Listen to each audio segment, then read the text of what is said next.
Good morning, Intenders. Good morning. Welcome and welcome back to Morning Intentions. Today is Wednesday, March 11th. Before we get back to our questions that we've been focusing on and reflecting on this week, I wanted to say a little something about self-forgiveness because what you were saying, Annette, I've been thinking about this all day long.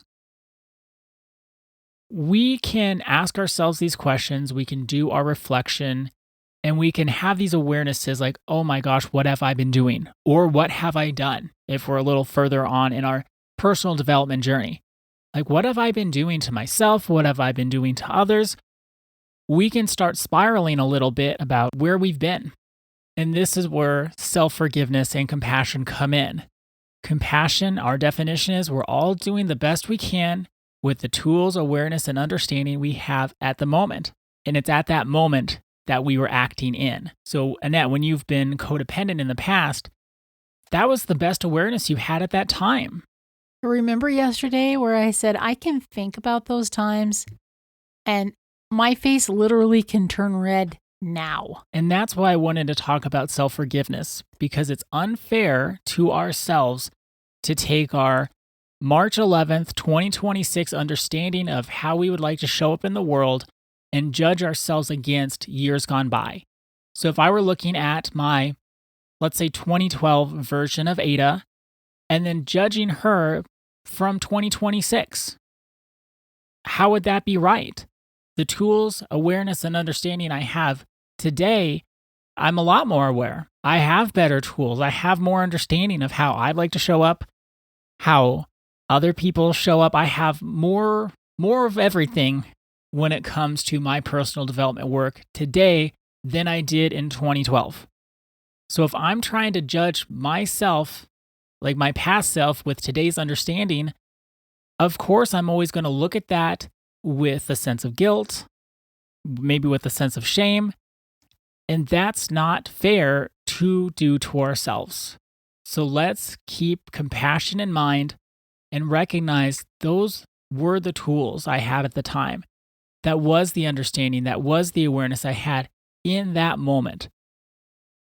I don't have that understanding today. I don't have that awareness today. Thank God I have better tools. So from here on out, I'll use my tools and understanding and awareness, but I don't need to go back and look at that and shame myself and beat up on myself because I didn't have today's tools in yesteryear. What would you say to someone like little old me 10 years ago who was taking Terry Cole's boundary classes? And at that moment, I could see myself doing it in that moment. I mean, there's some of us who are listening, and I would have to count myself as part of that because, yes, I have worked through much of this, but it's still part of me. But I do know the experience of taking Terry Cole's class and then saying to myself, this is me right now. This is me right now. Yes, I have compassion for myself, maybe. It's hard to get to compassion sometime when we're in that deep realization period. Okay, I have been doing the best I can, but it can be a little unsettling, to say the least, of like, what have I been doing? What have I been doing? You know, like this is, so my reaction was, what have I been doing with my life? Have I wasted my life?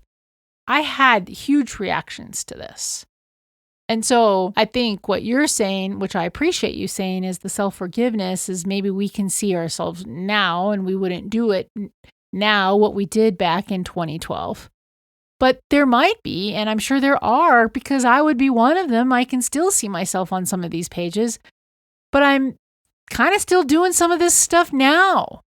And then that's where I think it can be really challenging, because especially if you've been doing some self-inquiry work, or you've had some therapy, or you've had some coaching for a number of years, but you still see yourself. I know anger can come up, like I wasted my life, or the shame can be a big experience. How would you recommend working through that so that we can continue on our work instead of getting sidetracked, because it can be easy to feel that, well, I've totally messed up, or I have had this way of being for so long, and then feel stuck in this moment. First things first, give yourself time.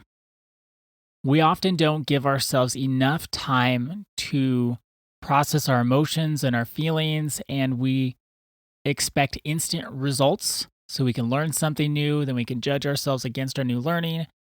We can go back. We don't give ourselves time to grieve when we look at the past. So give ourselves some time, maybe to sit with our sadness, sit with our disappointment of ourselves. That's not going into a shame storm, but it's also okay to sit with these feelings because Annette, you shared, I can't remember when you shared with with us. I know it was very recently that even with a strong emotion like grief, it doesn't last very long when we give it space to be heard.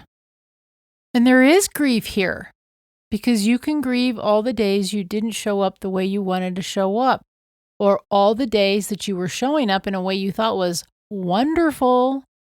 And you're saying, maybe that wasn't so wonderful. Or maybe you feel that someone else robbed you of your days, that they had these expectations, and because you were codependent with them, you did it all. So grief is a part of this. Very much so. The other thing I would suggest is thinking about what's called a sunk cost fallacy. Now, a sunk cost fallacy is when we continue to invest in something emotionally, financially, because we've already spent time, energy, or money in something that hasn't worked out. So think of a old car. I remember, Annette, you had an old Volvo. Wasn't old when you bought it, but it became old over time.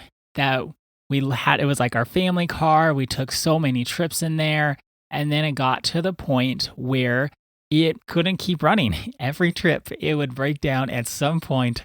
We didn't trust it. Its reliability was gone. It was not the car that we could really rely on anymore. Do you remember this car? Oh, I love this car. Yep. Now, you could say in that situation, well, I should keep on fixing this car because, well, I've already spent so much money on it. I've invested $2,000 here, $1,000 here, fixing whatever needed to be fixed, fix the gaskets or whatnot. However, that style of thinking then keeps you trapped in bad investments. And we'll say emotional investments in this, and for this example with codependency. So we can think of, oh, all the times I spent in codependency. Oh, why did I do this to myself? Now, if we keep on giving those attention, all we do is just maintain and keep dumping money and emotional energy into something that now we recognize was a bad investment. Technically, I'm not trying to shame anybody, but you want to think of it in this terms and say, no, I just gotta cut my losses and let it go. Because the more energy and the more time you say, oh man, why did I do this? Why did I do this? Why did I do this? Give it some time and allow yourself to grieve, but also don't give the next 20 years of your life to saying, why did I do this for the first 20 or for the last 20? Because then, we've just continued this bad investment into a unhealthy mindset that hasn't worked yet and actually will never work. So cutting our losses and saying, okay, that didn't work. I just want to focus my time and attention on what will work in my life, what will contribute to the life I actually want, and ensuring we're putting the majority of our time and energy there. Again, feel our feelings, allow ourselves time to grieve, and then also shift our focus to what do I want now, not what did I miss out on then. That's really excellent advice, Ada. Thank you. I have one more thing to say about that, but we are out of time, so I'll save it for tomorrow if that's okay. Sounds good. So for today, though, our intention is I will give myself compassion and grace if I find myself grieving the past. And even grieving the present. Both of them. Thank you so much for joining us today. Our day is better because you are part of our day. See you tomorrow. See you then.